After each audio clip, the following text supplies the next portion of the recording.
Greetings to all LiveWorkPlay members, families, and community partners. I'm Daniel Spagnolo, Chair of the Board of Directors. Preparing for the 2022 LiveWorkPlay Annual General Meeting, 6 of our current board members, including myself, have confirmed their intention to return for 2022-2023. This includes Kate Sherwood, Robin McIntyre, Andrea Saldana, John Duty, and Kathy Velasquez. We have one new candidate, Judith Eidenbro, and her biography is included in your AGM package, along with the returning candidates. On behalf of the board, we would like to take this opportunity to extend a sincere thank you to Carol Shepard, who took a leave from the board midterm, but has indicated she is looking forward to serving again in the future. As a returning member of the Stewardship Committee, Carol contributed to some of the most significant transitions in our financial reporting and oversight practices. Over the course of 2021-22, the board convened 11 times for monthly board meetings and a strategic planning retreat. Each board member is assigned to either the Stewardship or Governance Committee, each of which typically met the week before our board meetings. Members of those committees also partook in various additional meetings or events, both internally and externally, through online venues. We look forward to getting back to more in-person opportunities this coming year. More information about the work of both committees can be found in the annual report. Speaking of meetings and gatherings, it has been yet another interesting year for all of us, including the board of directors. Carol, John, Andrea, and Kathy have yet to attend an in-person meeting during their current tenure. Only Kate, Robin, and myself can remember being together in the same room, but that's a distant 2020 memory.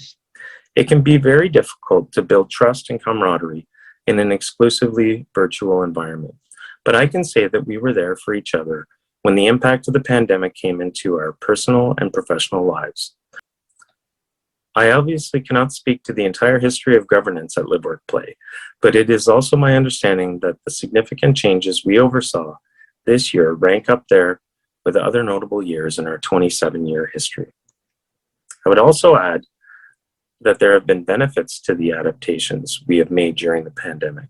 We have board members who are parents of young children, who have jobs with varying hours and responsibilities that take them out of Ottawa from time to time, or who live in parts of the city that are not always the easiest drive into the core. Pre-pandemic, this might have meant that they would not have been able to consider serving or continuing to serve on the board. So even as conditions change, we will most certainly be working as a team to come up with a formula that works for everyone. We will not be rushing back into our old patterns, where everyone just drives from all corners of the cities for committee and board meetings every month. We've been very effective with our current setup, so whatever we do needs to be focused on what makes us even stronger. For the content of our meetings, as well as our text-based discussions between meetings, the board has worked together to be a future-thinking body for LiveWorkPlay, while still meeting its fiduciary responsibilities. We have ensured that our board meetings have focused on fiduciary, generative, and strategic discussions at different junctures. We also track each board member and executive staff member experience of the meetings to ensure that there is an appropriate balance being maintained. We had to juggle the agenda with great frequency this year to make way for COVID-19 updates that were still coming to us fast and furious, particularly in the first half of 2021-22's mandate. This certainly increased our meeting preparation work and took us to some unfamiliar places in attempting to interpret federal, local, and provincial recommendations and directives. We relied on our executive staff for frequent updates, and they in turn relied on professional input from lawyers and third parties to ensure that decisions at the board table were based on solid foundation of fact and counsel. In 2 previous annual reports, I mentioned our efforts to understand the pending changes to Ontario's employment support services, which impacts the entire system, including the Ministry of Children, Community and Social Services Ontario Disability Support Program, through which LiveWorkPlay employment efforts are currently funded. That relationship will effectively end as we transition to a new system, and we are working closely with the executive staff to anticipate different scenarios and work towards best possible outcomes for the job seekers who count on us. LiveWorkPlay is a member of a coalition led by the Youth Service Bureau that remains in the running to be the employment supports Service System Manager, or SSM, for our region.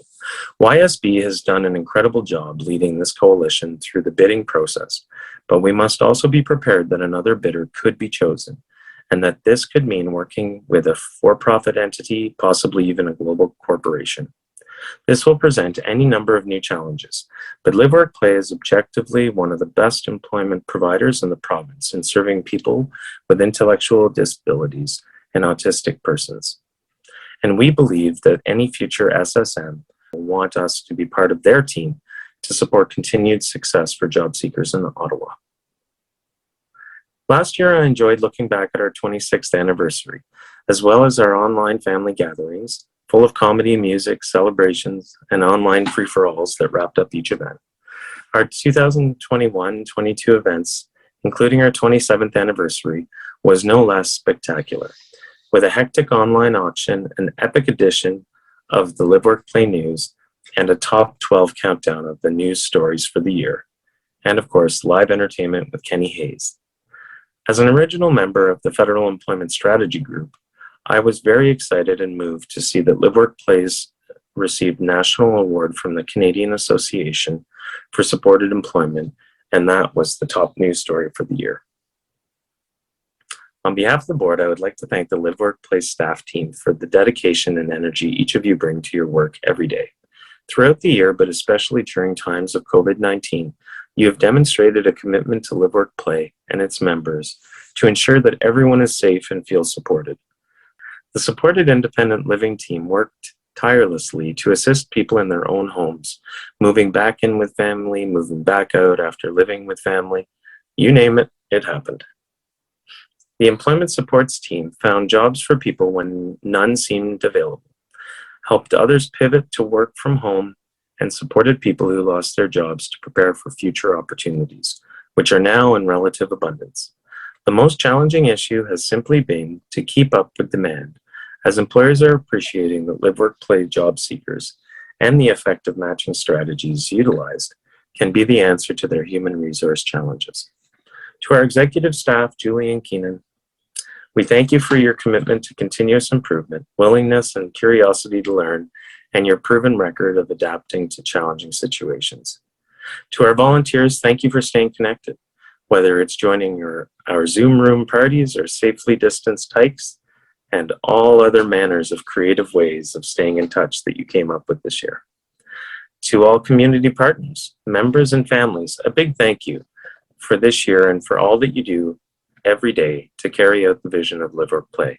Your grace and understanding throughout these challenging times was truly inspirational. We are looking forward to another fulfilling year, even with some uncertainty of what that may look like. We are excited to continue our work as a board in service to LiveWorkPlay.